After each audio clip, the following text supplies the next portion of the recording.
because people who come on can't see prior chats. Great, that should give us a little air.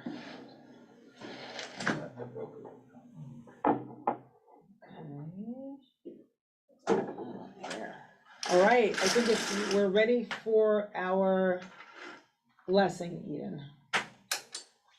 Shabbat shalom, everybody. Great, is that better? Yeah. Yeah. Air is good. Thank you. Okay.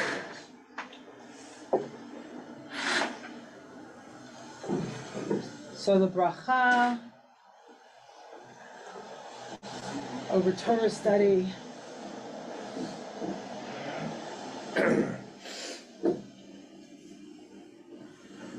So everyone can join in on Zoom, in the room, it's on the screen. Baruch atah Adonai Eloheinu melech haolam asher kishanu b'mitzvah v'tzivanu la'asok b'divrei Torah. Blessed are you, source of the universe, gifter of divine revelation, who has commanded us to soak in your ancient wisdom. So today we're in Parshat Korach, which is a really exciting parsha, a parsha of rebellion and drama and punishment and realignment, lots of good and disturbing stuff. And I called the source sheet, or I called this session, Rebellion Using Intertextuality to Understand Korach's Character. So Stuart already asked a great question. What is intertextuality? And intertextuality is basically how different pieces of the Torah, different pieces of the Hebrew Bible kind of speak to each other, and one passage illuminates another. Yeah? Anything else anyone wants to say about intertextuality? Deconstructionist stuff. What? Deconstructionist stuff, right? I'm not sure it's deconstruction. It's sort of using literary methods, using different passages of the Torah to sort of shed light on other passages. But To illuminate. yes, to illuminate, exactly.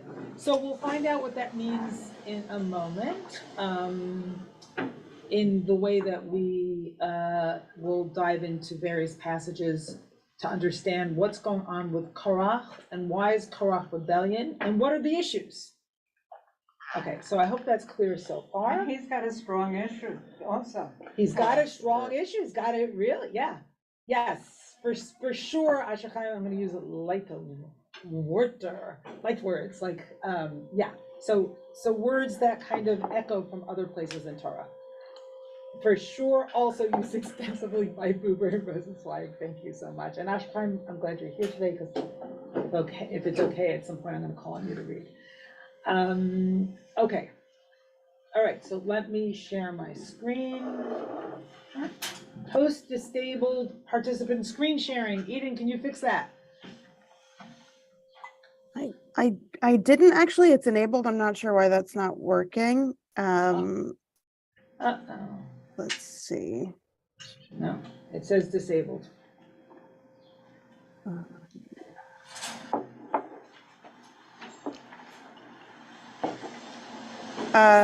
Rabbi Dan, can I make you co-host just for this, and then can everyone refrain from direct chatting with the rabbi while we're teaching? Yeah. Okay. Everyone should know I can't respond to direct chats, so please refrain. But feel free to email me at any point. Okay. And I will look at your emails after Shabbat. Okay, let's try this again. Host disabled participants. I have to make you co-host, Rabbi Dan. Just 1 second. Sorry about that. Everyone should have the link in any case if you'd like to start looking, and people in the room have the paper copy.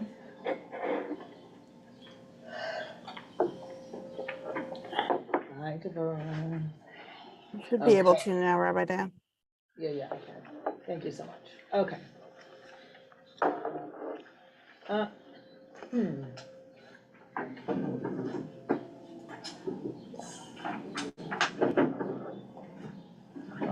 second. Okay. So, a central question here, and one of the repeated words or light words that Asher Chaim referred to in the chat, is holiness. So I wanted to start with the big concept of holiness from Exodus 25, V'asuni mikdash, you shall make for me a holy place, right? V'shachanti b'tochan, and if you do so, I will dwell amongst you, right? Make me a sanctuary, make me a sancta, make me a place for sanctity, and I will dwell amongst you. But as we know from the Torah, holiness is not only positive, right?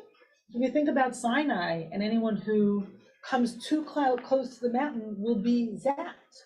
Or what happens in the prophets when the Aron HaKodesh, when the ark is kind of about to fall and Uzzah reaches out his hand to sort of catch it, and he is zapped for touching the ark of the covenant. Right, so holiness can really be dangerous, and that will be an important theme here. So here's my method, just to be clear. We're going to look at one passage from our Parsha. The main passage kind of states the essence of the rebellion. Then we're going to look at several other passages to try to understand this passage. So we have this is like going to be a working session, like we're diving in, trying to make sense by looking at different pieces of the Bible. So we're going to hold off participation until we get some of this material under our belts. Okay, good? Okay, excellent. So here's the main passage from our Parsha of Korach. And I'll just start. Vayikach Korach ben Yitzhar ben Tahat ben Levi v'Datan v'Aviram b'nei Eliyav v'On ben Pelet b'nei Reuven. Now Korach, son of Yitzhar, son of Kohat, son of Levi. It says here betook himself, but I'll explain why that's a problematic translation in a second. Along with Datan and Aviram, sons of Eliab, and On, son of Pelet, descendants of Reuben.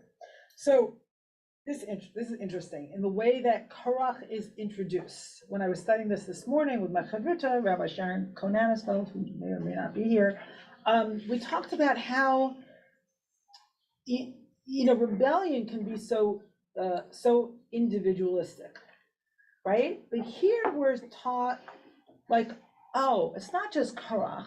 Korach is part of a lineage, part of a family, and we'll see how that becomes important.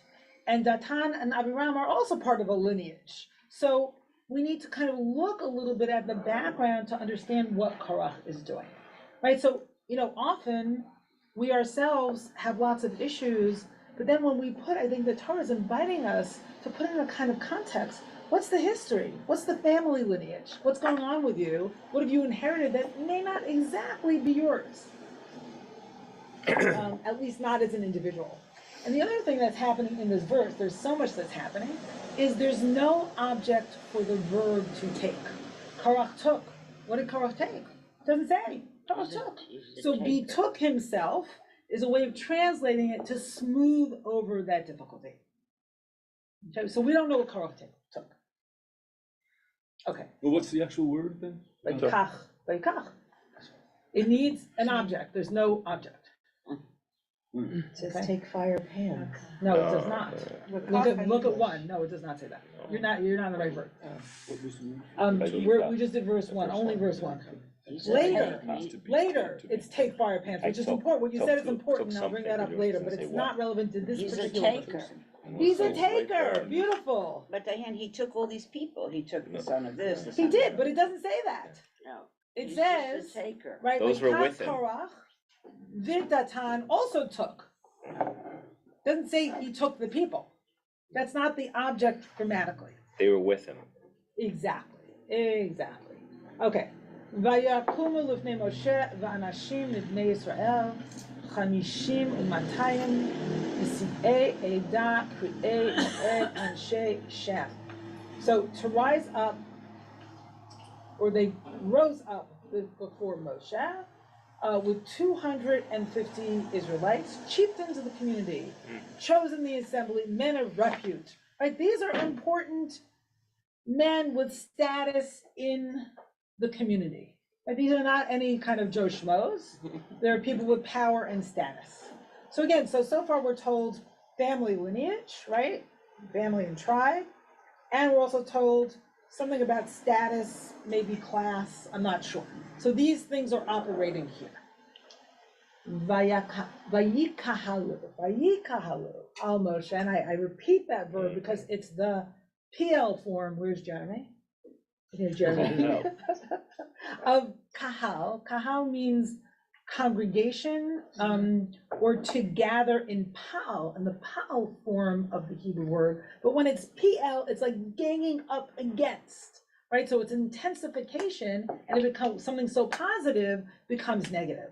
And this same verb, the PL form of the verb, in the singular is used when the people gang up on Aaron at the golden calf, right? To create for them a golden calf. So this is a ganging up kind of thing.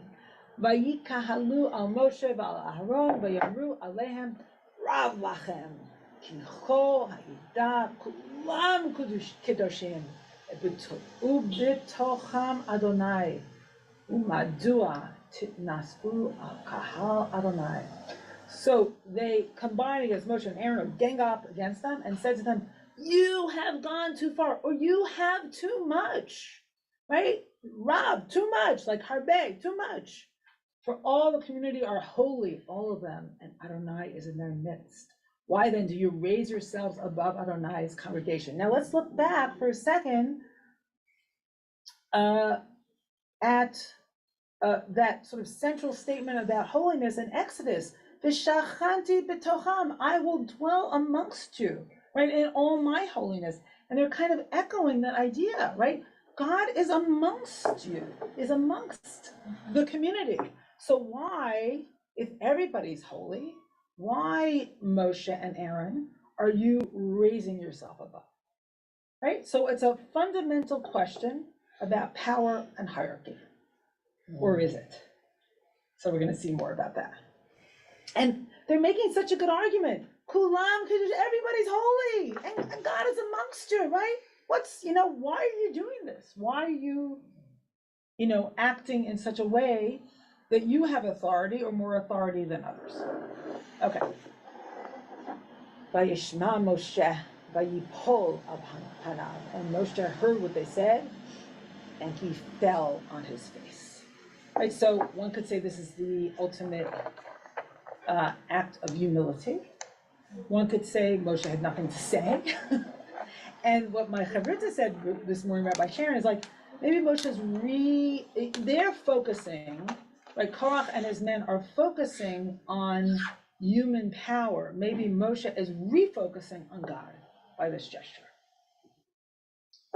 Vayidaber el Korach ve'el kol adato, and he spoke to Korach and his whole clan, Lemor, saying, Boker, in the morning, v'yoda Adonai et asher lo, and God will make known what is God's, the et hakodesh, and what is holy, the hikriv elav, and will bring it close to God. The et asher yivchar bo yakriv elav, and what God chooses, God will bring close to God. So there's talking about, again, these repeated words, these light words, however you say that. There's this repeated use of the word to bring close, right? And Moshe, again, is refocusing on God in the sense that God will define what is holy and what is close for God, right? It's not Korach to define, it's not Korach's to define, and it's not Moshe's to define, it's God's to define. That's what Moshe is saying. Okay, Zot Asu, this is what you should do. And now this goes to Lori's point.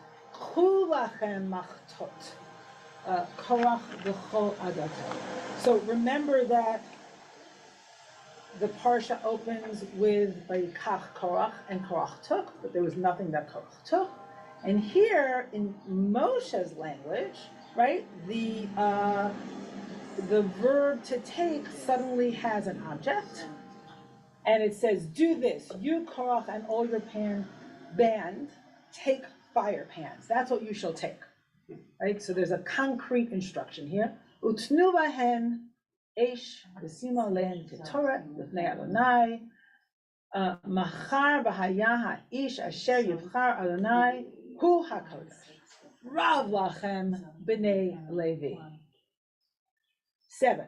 So, and tomorrow put fire in them and lay incense on them before Adonai. Then the candidate whom Adonai chooses, he shall be the holy one.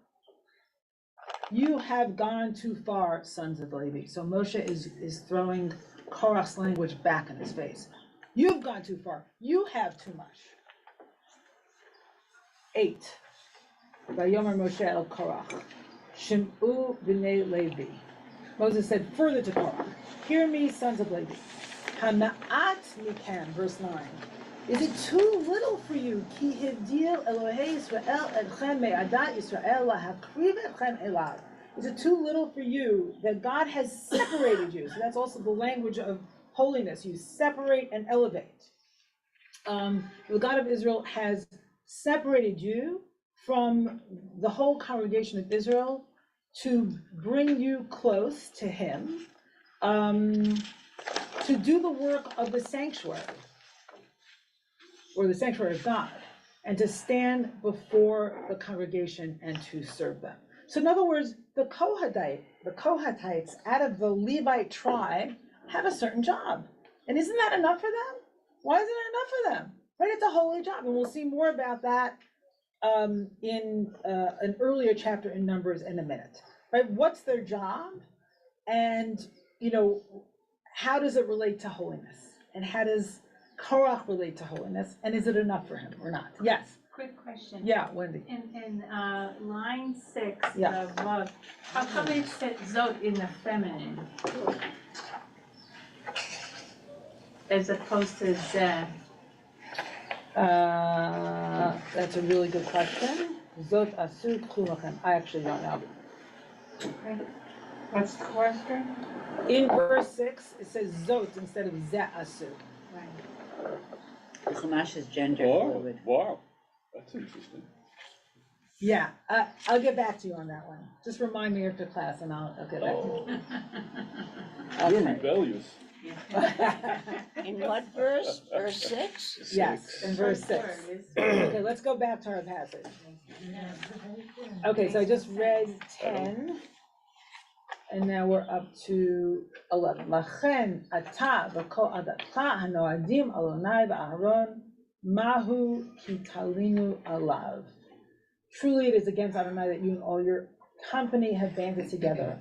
For who is Aaron that you should rail against him? So first Moshe is saying, it's not about me, right? And it's also not about Aaron, right? This is ultimately about God. So that's kind of like a conversation killer, right? If it's not about me and Aaron and it's about God, then it's, how do you argue against that? So Moshe is coming back with some strong words. 12. V'yishlach Moshe l'kro v'datan l'Aviram b'nei Eliav v'yomru lo na'aleh. So Moses sent for Datan and Aviram, sons of Eliab, but they said, we will not come, lo na'aleh. And that's another one of these important words that resonates throughout specifically the book of Numbers, but also throughout other places in the Torah. It's like, are we going up to conquer the land of Israel, right? Will the promise become realized or not? And they're saying, lo na'aleh, we will not come up. Hana'at ki he'elitanu me'eretz zavar chalav u'dvash v'hamitenu b'midbar. Is it not enough? Is it too little that you brought us up from a land flowing with milk and honey to kill us in this wilderness? In other words, they're referring to Egypt as the land flowing with milk and honey. Isn't that wild? Right? The place of slavery, they are referring to as a land flowing with milk and honey. And then they're saying, This is not after the episode of the spies? this is Yes. exactly, that's part of the intertextuality here. Okay. So, say a word, Tomas, why that's relevant. Oh, I'm not even sure I'm thinking out loud, but some reported that the land was indeed flowing with milk and honey, and others said that it was a terrible place full of giants. So Yes. different readings. Yes, and in fact, the same people that said it was a land flowing milk and honey said it was full of giants and they couldn't go up to conquer it. Right, and they were also men of repute. And they were also men of repute, right? But they were brought away from that, which is strange, since it's their destination. Yeah, but no, For here 40 years. they're referring to Egypt as a place with, right? Isn't that strange? Land flowing with milk and honey, right? So it's sort of like what they have done to their past, right? And you know, totally denying, right, the premise of the premise of the promise. Af lo el eretz avachalav v'dvash hedi atanu. So, you know, you haven't brought us to a land flowing with milk and honey, but titen lanu nachalat sadeh, and given us possession of field and vineyards. And here it says sadeh v'karim, right? Ha'enei hanashim hahem tanaker lo na'aleh. Should you gouge out the eyes of those involved, we will not come. So I was a little confused about this eye gouging thing. And when Rabbi Sharon and I looked it up, she found that at least one possibility is that it means like, don't pull the wool over our eyes. Like you're playing games with us, right? This is, you know, you're not bringing us to a land flowing with milk and honey. But you brought us out of the land flowing with milk and honey, and now you've brought us to die in the wilderness. And in fact, and we'll see this in a minute, what happened in the last parsha is they were told they will die in the wilderness. Everyone over 20 will die in the wilderness. So this is really a moment of grief for them. Okay, so now let's look at, yes, Mel. Okay, I hesitate to say anything. Why? Because I'm only a visitor. We'll take you now. We are all visitors here. In this world. But I want to focus on the essence of the rebellion. And it has to do with inclusivity. I guess I have to admit, and I have so much respect for Romemu, that I won't be thrown out if I say that I am a partisan of Korach. Rebellion! Thrown out. In other words, Rebellion in our midst! in other words, it has to do with democracy and the literacy test. In other words, who has the right to vote? Those people who can read, in other words, or everybody. And I think what Korach is saying is everybody has the right, not only those people who act in a certain way and merit the favor of God. So it has to do with the issue of who is included, and Korach wants to say Who's included in the decision that making everybody, process? by the mere fact that they are Bnei Israel, are included, So everybody's, which I think what Romemu was about. so everybody has intrinsic holiness. Intrinsic, yes, by the mere fact that, And that gives them the right to participate in decision making for the community. yes, Okay. Yeah. All right. So you know what? I want to stop and take a few comments, and then I'm going to throw in another passage, and we'll see what that will do to our understanding. Because again, we're looking at different passages and how they illuminate this passage. So let's see where we are without that extra information. Okay. Yeah. This Aaron. is some of the most accurate prophecy I've ever read, because we haven't even gotten to the promised land yet, and the Jews are fighting over who's going to call the shots when we get there. And I mean, this goes all the way to the beginning, and here we are today, and it's like, wow, you know, this could be happening right now. Right. Who's holy? Yeah. Right. And also, Yeah. Great. I want to say it's like Harry and Meghan. They're in a monarchy. It's not an example of a democracy.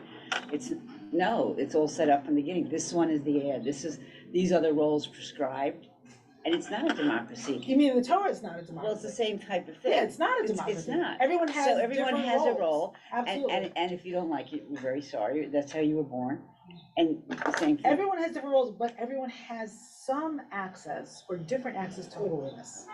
Right? No one is Yes. left out of that. Constitutional. Okay, I want monarchy. people to raise their hands because I also want people on Zoom to be able to understand what's going on here. So Jeremy, Just a quick translational Yeah. thing, to Yeah. gouge out the eyes, Yeah. and the kerenaim, at Yeah. least in modern Hebrew, has Yeah. evolved to mean to cause to be jealous, to flout. oh, that's interesting. So To what what? they're saying here is even if you brought us to the land and showed us, but not given it to us, you're causing us to be jealous, you're flouting it in our face. Flouting the land. We can't get there, but you're Exactly. flouting it in Right, front of us. that's what, Interesting. Yeah. Thank you. Wow. Okay, Joe. We're talking about a job here. We're not talking necessarily being included. We're talking about one job, the high priesthood. That's what he's gunning for.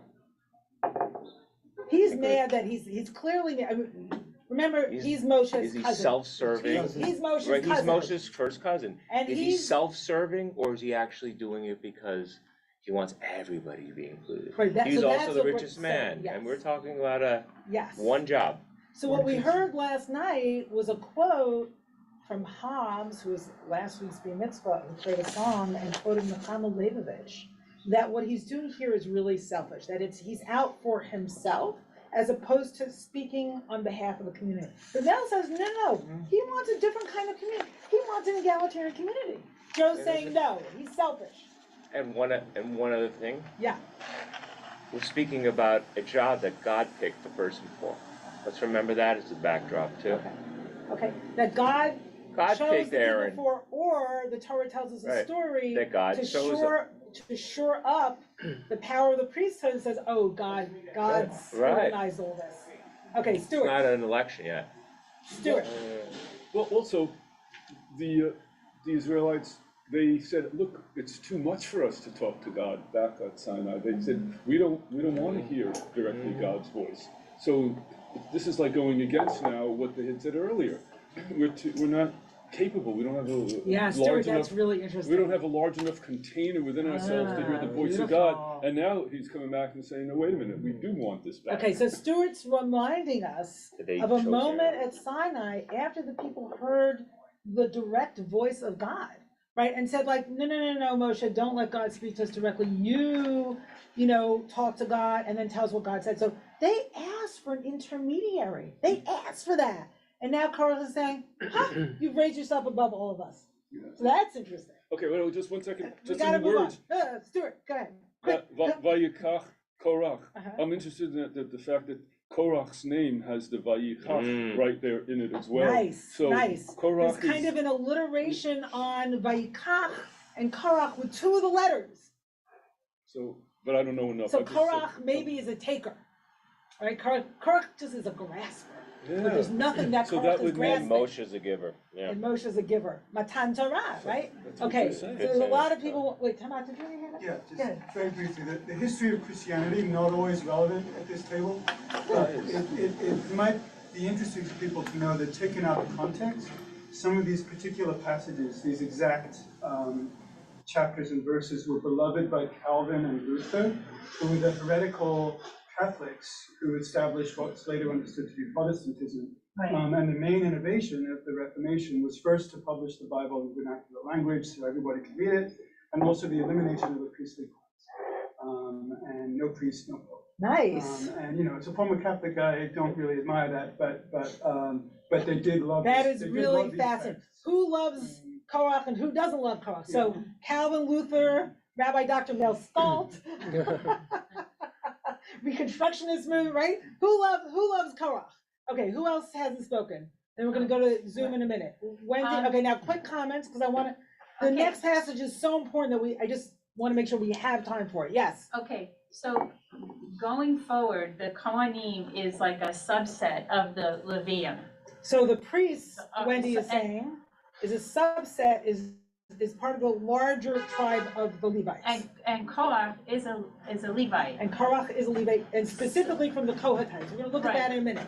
And, The Kohath family. And going forward, the Levium get no land once they get to Israel and are and are inherently dependent on the other 11 tribes to sustain them.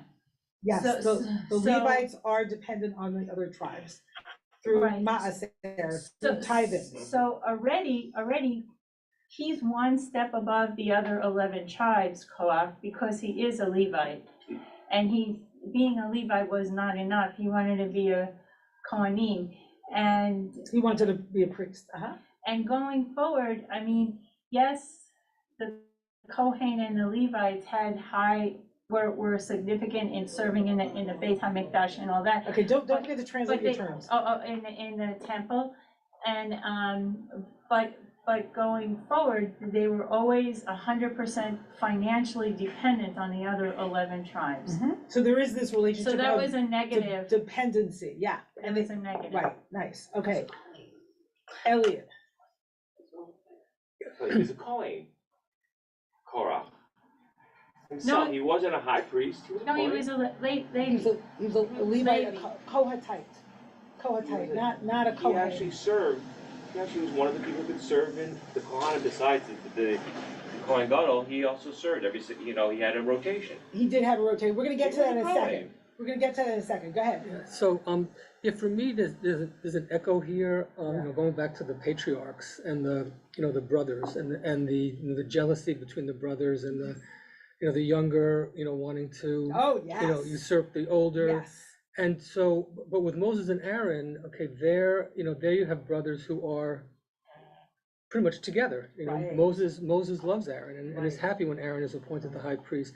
So this is almost like a return, okay? Not only is it a return, but there's commentary that says that Korach is a reincarnation of Cain. So that literary observation on your part Yeah. is translated into other terms as reincarnation. Yeah. As this is Cain, Reincarnation of who? Cain, and Abel. Abel. Right. So that's really It's- interesting. It's like it's like a healing.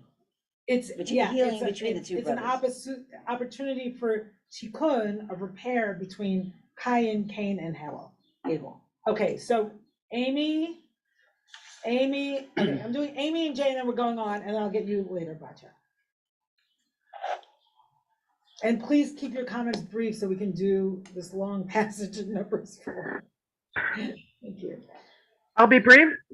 Korach was the richest man that ever lived because he took Joseph's treasure from the treasury. When Joseph was accumulating treasure, he stuffed aside some for the people when they were going to leave, and Korach took it all for himself. So that's why he was the richest man that ever lived. Note that Amy's referring to Midrashic rabbinic legend on this. Is that it? Yeah, that's Midrash. No, I guess you were talked about the feminine, and the people are always referred to as the feminine. Why did he choose Reuben? Because Reuben was the firstborn, and he thought they had the best argument for being the leaders rather than the thirdborn, the Levites. Moses' argument was, hey, I didn't make any money off this. In fact, I spent my own money to do this, and I lost money because nobody reimbursed me. And look what Aaron got. Aaron lost 2 sons. So what are you talking about us benefiting? We had to pay a high price to be able to do this. And one last thing is, and I can't find the reference, but part of my study last night was that the Christianity cuts this chapter up and loses the last part of the chapter, but they cut out a whole bunch of this chapter. Not sure why, but they do. It's not the only thing they cut out. Wow. Okay, so Interesting. Jay, and then I'm gonna get other hands in the next round. Yeah, Jay. Thank you. Thank you. With your request about looking at this particular passage, a micro question on that and a macro question on intertextuality, which just came to me. In terms of the text and potentially translation as commentary, notwithstanding Vayikalu, Vayikumu lifnei Moshe is rise up against Moshe, the only acceptable translation. So that's my micro question, because it could be read otherwise. And my macro on intertextuality is somebody who loves intertextuality and literary analysis of the Tanakh, it's interesting, does intertextuality allow for change between text A and text B? So when we talk about the fact that the Israelites asked for an intermediary, well, that was at a certain point in time. Is there not learning that may occur between time A and time B for them to reconsider this question of intermediaries? Okay, so in terms of your first question by Yakumu Lifnei Moshe, they rose up before Moshe. The word against does not have to be there in terms of translation. Well, could it be approach? They approached Moshe, Lifnei. Yeah, but by Yakumu is rise They wrote up. approached Rose Moshe. up before Moshe. Before Yeah. Moshe. Yeah, absolutely. Right. So the against is an addition here in the translation. And in terms of yeah, you could say, Jay, I think you can make a really good argument. This is a different developmental moment. They're ready for more contact with holiness. Absolutely. I mean that's a great point. Yeah, I like it. Stuart likes it, even though he's the one who brought up, what they said at Sinai. Stuart's complicated. It's complicated. Okay, so but let me say one more thing about this. The developmental arc, however, perhaps is in intention with what you're saying, perhaps it isn't, I'm not sure, is that God, through the Torah, is kind of getting out of the way. So when the people say, Moshe, we don't want to hear God's voice anymore because we'll die, and Moshe becomes an intermediary, like God recedes and recedes throughout the Torah, like that's the arc here. As a good parent would, right? So that the people can be more empowered over time. Okay, so we're now going to look at the next passage. Sorry, 2 passages over. Numbers 4. And this Asher Chaim, would you read today? Oh, let me share my screen in a second. Oh, what am I doing? There we go. So this is the backdrop, or part of the backdrop, on the role of what the Kohatites do in the Mishkan, in the sanctuary. And the context is, how do you disassemble the sanctuary and move it to a new place? And that process is fraught with danger. Because remember, when we opened and we talked about, what is holiness in the Torah? Holiness is both necessary for life and necessary for connecting with God, contact with holiness, but it can also be very dangerous. So it's a double-edged kind of thing. And we'll see that here. And I believe this section will answer the question raised in the Zumagog about the role of Korach and the other Levitical families as furniture movers of various levels of sanctity. So they're serving, but not near the altar. They're serving, they're like, imagine like Moshe's moving company, right? Moshe's moving truck. So this is how that's gonna work. Like, how do you disassemble, right? How do you disassemble and put back together, right? And who does what? So it's really, I've never had to tell you that until, and I gave you this resource at the bottom of the page, until I heard this podcast by Rabbi David Foreman about this, it was fascinating. I never paid attention to the specific role of the Kohat family in moving and what that has to do with Korach. Okay, so let's look at the 3 subgroups, Gershon, Kehat, and Merari. Gershon and Merari were involved in the lumber and the fabric, and here's the part of Kehat.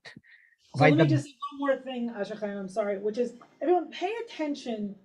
What does the specific role to holiness of the family of Kehat have to do potentially with their complaint and rebellion? How might this relate? So that's the intertextuality question. What is this? What information is this background giving us about what they're asking for? What are they asking for ultimately? And I don't know if I'm on Korach's side or Moshe's side. I think Korach's really interesting, and it's interesting to look at the motivation and what's really happening here, and to understand fully where he's coming from. What's the pain of proximity? They're so close but so far. Ooh, nice, Tomas, beautiful. They get to carry the work, but they don't get to use the work. The pain, okay, let's hold that. So let me just introduce that phrase, the pain of proximity. And also I'll add the danger of proximity as we look through here. Okay, Asher Chaim, it's yours. Vaydaber Adonai el Moshe v'el Aharon lemor. Yud Hey Vav Hey spoke to Moshe and to Aharon, saying, Naso et rosh b'nei Kahat mitoch b'nei Levi lemishpachotam leveit avotam. Raise up the head of the descendants of Kahat from among the descendants of Levi, by their families, by their paternal houses.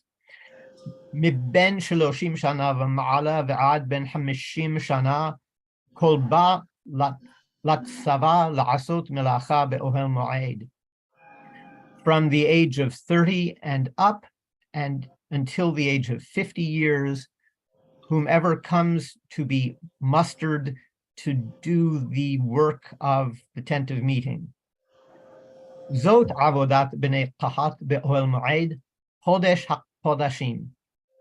This is the assignment of the descendants of Kahat in the tent of meeting, the Holy of Holies.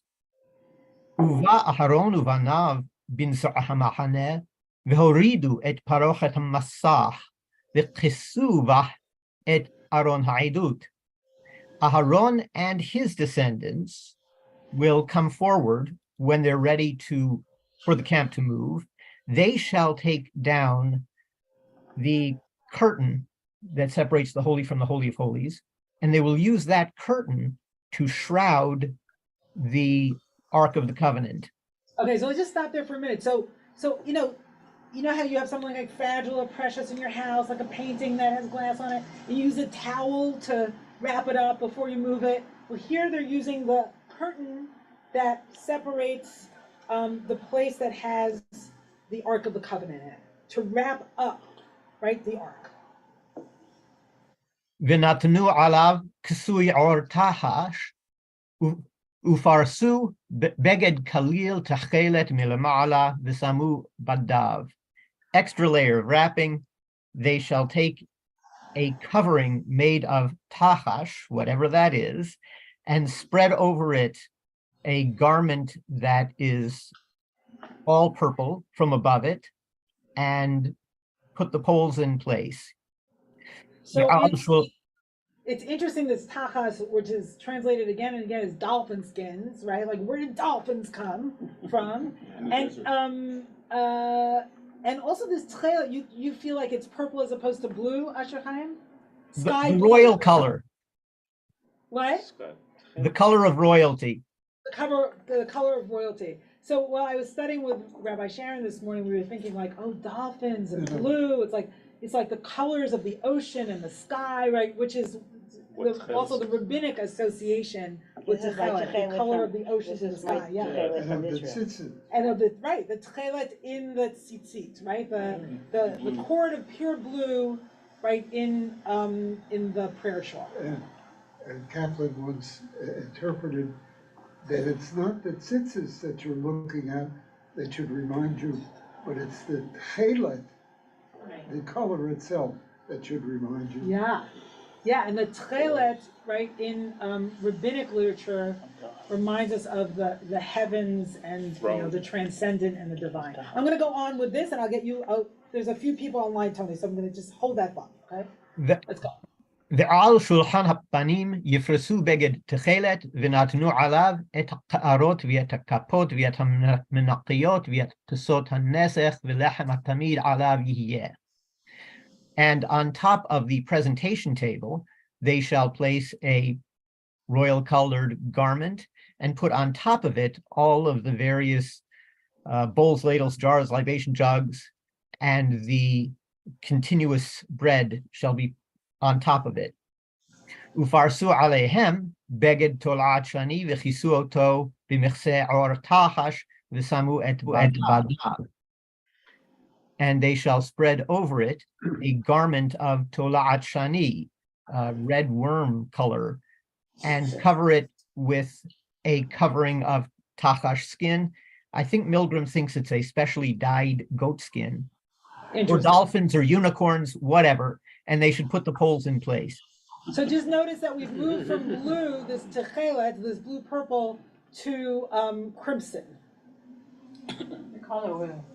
ולקחו בגד תכלת, וכיסו את מנורת המאור ואת נרותיה ואת מלקחיה ואת מחלותיה ואת כל כלי שמנח אשר ישרתו לך בהם. And they shall take a garment of techelet, purple blue, and cover the menorah of light with its lamps and its tools, tongues, fire pans, and the oil vessels that are used to serve it. ונתנו אותה ואת כל כליה אל מכסה עור תחש ונתנו על המות. And they shall put it and all of its vessels into a covering of tahash skin and place its poles.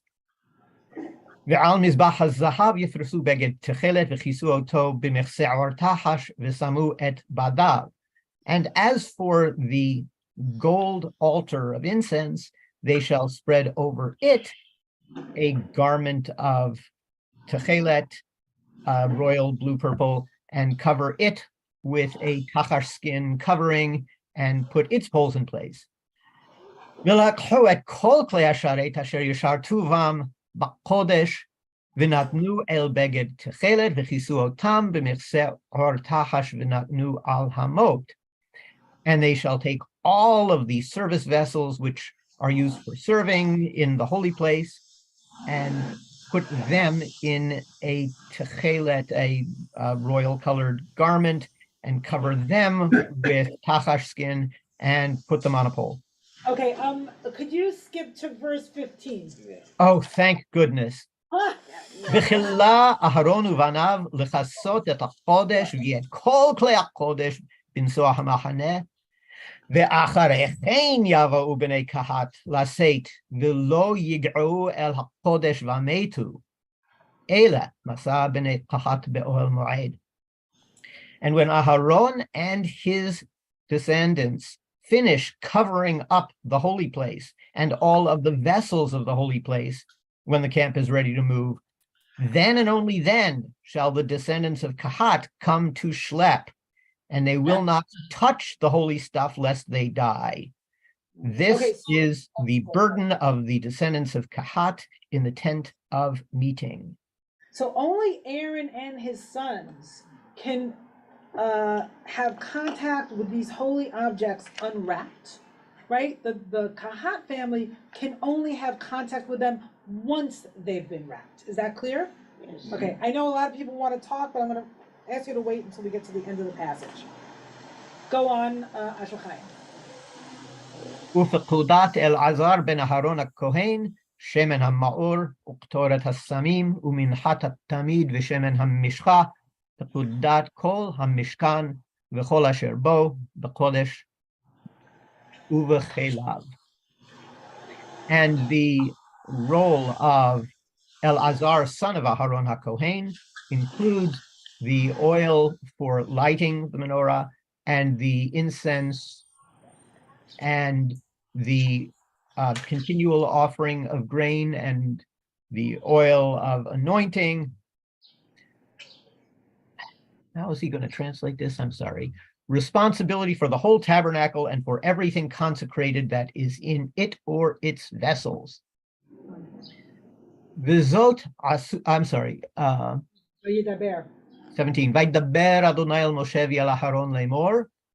God further spoke to Moshe and Aharon, saying, Al tachritu et shevet mishpachot haKahatim toch haLeviyim. Do not cut off the subtribe of the families of Kahat from among the Levites. V'zot asu lahem v'hayu v'lo yamutu b'gishtam et kodesh hakodashim. Aharon uvanav yavo v'samu otam ish al avodato ve'el masa'o. This you shall do for them, so that they live and not, God forbid, die when they come close to the Holy of Holies. Aharon and his descendants will come and place them, each man to his work and to his burden. V'lo yavo'u lir'ot kivala et hakodesh v'metu.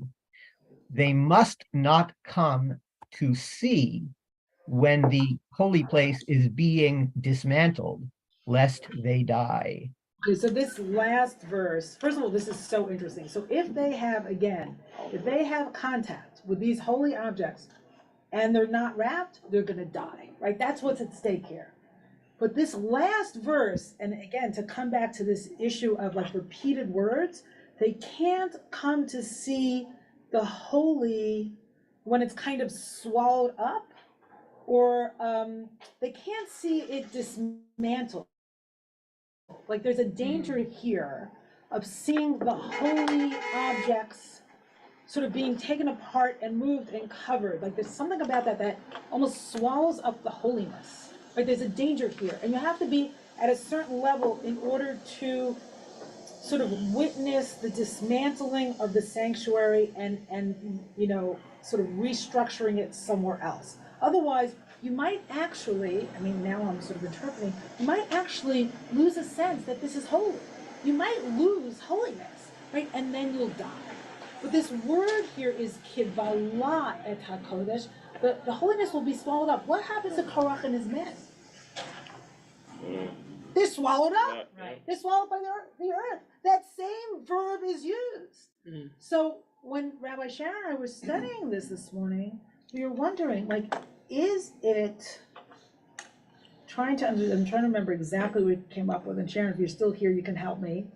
Is it that they want to remove the barrier between themselves and the holy, right? There's this barrier between, like it's all wrapped up with, you know, these dolphin skins, or whatever they are, and the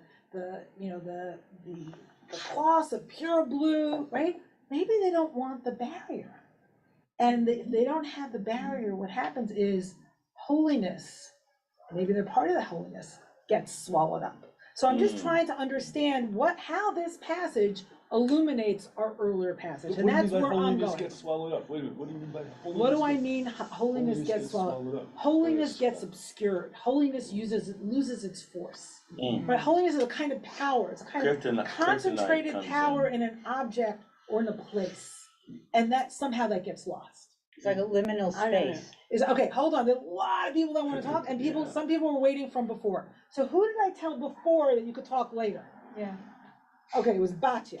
Batya? And me, Jill. Hold on, I'm gonna get to you on screen. So I'm gonna go Batya, Nikki, Tony, and then on screen, and then if we have time for others, we'll do others. I had also raised my hand when you said people could talk. Jill, I know you're online. I'm getting to you. Oh, okay. Batya, Nikki, Tony. So I think that the psychedelic colors and the drama of Korach saying that if we had a land of milk and honey, all resorts in a sense to us reading it and to remember what the Baal Shem Tov said, that remembrance is the source of redemption, while forgetfulness leads to exile. Wow. Wait, I missed something. Everyone else is getting it. But you're saying that they forgetting slavery. Is that what you're saying? Yeah, I mean, for everyone not to rebel and say, what do you mean? You know, in Egypt, we were slaves, we died, and so on and so forth. Yeah. So not to remember that and to degrade Korah just on that alone shows that they were in a sense of bewilderness, as we, if we all don't mind, especially me, can get into a state where I remember, I forget certain things, and I react at the moment of so remember your history, and don't even remember the pain of your history. Right, I don't remember. Good. Right. So the question is for me is, how do you remember the trauma of the past without getting swallowed up by the trauma of the past. Okay, Nikki. Nikki was really uncomfortable. Very when we read uncomfortable, very, past I'm number- rebellious myself. Okay, numbers 4, go ahead. Yeah, I'm very rebellious. You're very because- rebellious?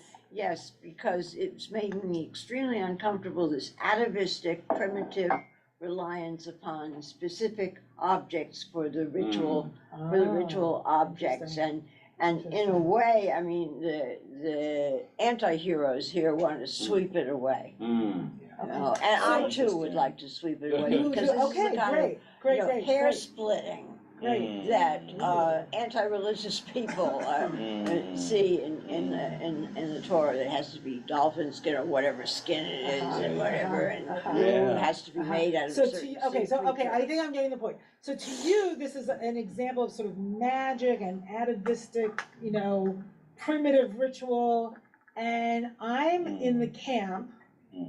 I don't know if I'm Korach's camp or Moshe's camp, but I'm in the camp of, let's bring back ritual and primitive and primal and the But what power kind? and the power of the precognitive. Let's do it carefully. Let's do it thoughtfully. So that's a conversation we can have. Okay. Okay. Because I'm uncomfortable with hyper intellectualism that's disconnected from the concrete and the embodied. Go ahead. So vis-a-vis Korah, I think one of the big questions is what kind of rebel is he and are we? Yeah, great What question. kind of, like, Love for instance, that. there's a great book called Holy Rascals by Rabbi Ramesh Shapiro that really goes back and forth between reverence and irreverence in a beautiful way. Just Great. a shout out to him. Love that. So what's the balance of reverence and irreverence that we want? So what's the difference between the whistleblower Daniel Ellsberg of blessed memory, recent blessed memory, and Snowden? My own sense of it is Ellsberg was coming from a very pure place. Beautiful. And Snowden, not so much, even though he may have served and does serve a vital function in our world. I think he's more, frankly, an Oedipal wannabe. So, okay, great. So what it says in the Ethics of the Fathers, and we're going to look at this during services if anyone wants to come and continue this argument, is what's the argument for the sake of heaven? How do you argue for the sake of heaven? What does that mean? When are you doing it selfishly? And, I don't know if there's a fine line here. There is a fine line. Hold on, Tony. You said your piece. Oh, I was just I know, warming but up. other people are waiting. Sorry. Remember the collective. One last little poem. Okay, wait, let me just finish my sentence. So when are you doing it just to be right? Because it feels so good to be right? Doesn't it feel great to be right? And when are you doing it for the sake of the collective? Like you're raising your voice. And I think about this like when I have an argument with my husband or with my daughter. It's like, when do I just want to be right? Right. And when is there like you're actually sort of serving something greater? And when can we sacrifice being right? Okay, can I go on? Just a couplet. Poetic couplet, sorry. The gold altar and the vast heavens all blue, spreading out all for me and all for you. Ooh, beautiful. Send that to me, please. Okay. Okay, and who's the author? Myself. Me, myself, and I just now. That is a beautiful conversation with some of the midrash, the rabbinic legends on the color techelet, which I can share with you. Thank you. Okay, Jill, you've been waiting so patiently. Okay, hi everyone, Shabbat Shalom. So is it in the biblical text that it says, in the Torah, does it say that Korach was rich? No. Or is that no, so that's all midrash. That's midrash, but it does say that they're men of repute. It doesn't say that they're rich directly. It says that they're men of repute, they're men of status. So you could impute wealth to him, perhaps. It's reasonable to do so. Okay. Okay, so if it's reasonable to impute wealth to him, maybe it is a pointing out instruction for today's so-called democracy, because today's democracy is based on who can raise the most money. That's the first selection. We're not, selected by any particular spiritual principles. It's whoever can raise the most money to even get in the race. So that's my comment. And then I guess the last thing is just how do we bridge the gap between, our modern sensibilities about democracy, and something that I just feel very dear to my heart, that there was a real reason why Moses was selected instead of Korah. And there are things that God does put God's stamp on, and it doesn't cancel out democracy. So I just wanted to throw that out. Great, thank you. I think there's something really profound in what Korach says. First of all, I think you're totally right about the money thing, for sure. It's a real issue. And this goes back to the beginning, to Mel's comment. Like, there's something really profound with Korach saying, like, everybody here is holy. So it might have come from the wrong place, maybe, or it might have come from a sense of grief, because he was just told that they're going to die, right, in the parsha beforehand, they're going to die in the wilderness. However, maybe that's something we can and should listen to. And I do think that that's sort of bubbling up in our times. Like the holiness of everybody and their gender identity and their sexuality and the color of their skin and their ethnicity. And that's sort of being resisted, in really powerful and destructive ways. That's how I'm feeling our times, at least. What's bubbling up and what's sort of fighting against that. And also the forms of democracy are also under threat. So it's just so ever complex. Okay, Leonard. I was thinking about the power of the Korach story, which resonates in so many different ways with us, but thinking about the fact that we're rabbinic Jews.